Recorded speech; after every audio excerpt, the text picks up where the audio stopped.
ഇനി കാർഷിക വാർത്തകൾ. രാജ്യത്തെ കാർഷിക മേഖലയിൽ വൻ കുതിപ്പെന്ന് കേന്ദ്രമന്ത്രി ശിവരാജ് സിംഗ് ചൌഹാൻ. കർഷകരുടെ വരുമാനം ഇരട്ടിയായെന്നും കാർഷിക മേഖലയുടെ പുരോഗതിക്കായി കേന്ദ്ര സർക്കാർ നടപ്പാക്കിയ പദ്ധതികൾ ഫലം കണ്ടു തുടങ്ങിയെന്നും മന്ത്രി ലോക്സഭയിൽ അറിയിച്ചു.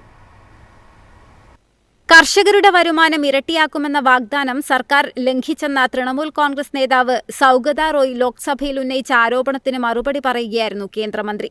രാജ്യത്തെ കർഷകരുടെ വരുമാനം ഇരട്ടിയായി. ചില മേഖലകളിൽ വരുമാനം 3 മുതൽ 4 മടങ്ങ് വരെ വർദ്ധിച്ചെന്നും കേന്ദ്ര കർഷകക്ഷേമ വകുപ്പ് മന്ത്രി ശിവരാജ് സിംഗ് ചൌഹാൻ ലോക്സഭയെ അറിയിച്ചു. കാർഷിക മേഖലയുടെ പുരോഗതിക്കായി കേന്ദ്ര സർക്കാർ നടപ്പിലാക്കിയ വിവിധ പദ്ധതികൾ ഫലം കണ്ടു തുടങ്ങി. ഉൽപാദനക്ഷമത വർദ്ധിപ്പിക്കുന്നതിനൊപ്പം താങ്ങുവില ഉറപ്പാക്കാനും വളം സബ്സിഡി വിപുലീകരിക്കാനും സർക്കാർ സ്വീകരിച്ച നടപടികൾ കർഷകർക്ക് വലിയ ആശ്വാസമായെന്നും മന്ത്രി കൂട്ടിച്ചേർത്തു. News desk MyFin TV. രാജ്യത്തെ വേനൽക്കാല കൃഷിയിൽ കഴിഞ്ഞ വർഷത്തെ അപേക്ഷിച്ച് നേരിയ തോതിൽ കുറവുണ്ടായെന്ന് കേന്ദ്ര കാർഷിക മന്ത്രാലയത്തിന്റെ കണക്കുകൾ. നെല്ലിന്റെയും ചോളത്തിന്റെയും കൃഷിഭൂമിയുടെ വിസ്തൃതി കുറഞ്ഞതാണിതിന് കാരണം. അതേസമയം പയറുവർഗ്ഗങ്ങളുടെ കൃഷിയിൽ വർധനവുണ്ടായി.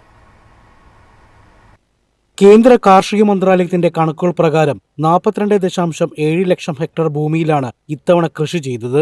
കഴിഞ്ഞ വർഷം ഇതേ കാലയളവിൽ ഇത് 43.7 ലക്ഷം ഹെക്ടർ ഭൂമിയിലായിരുന്നു.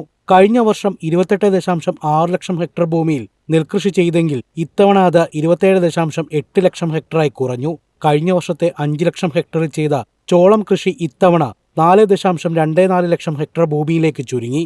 4.73 ലക്ഷം ഹെക്ടർ ഭൂമിയിലാണ് കഴിഞ്ഞ വർഷം എണ്ണക്കുരുക്കൾ കൃഷി ചെയ്തത്. ഇത്തവണ ഭൂവിസ്തൃതി 4.69 ലക്ഷം ഹെക്ടറായി കുറഞ്ഞെന്നും കണക്കുകൾ വ്യക്തമാക്കുന്നു.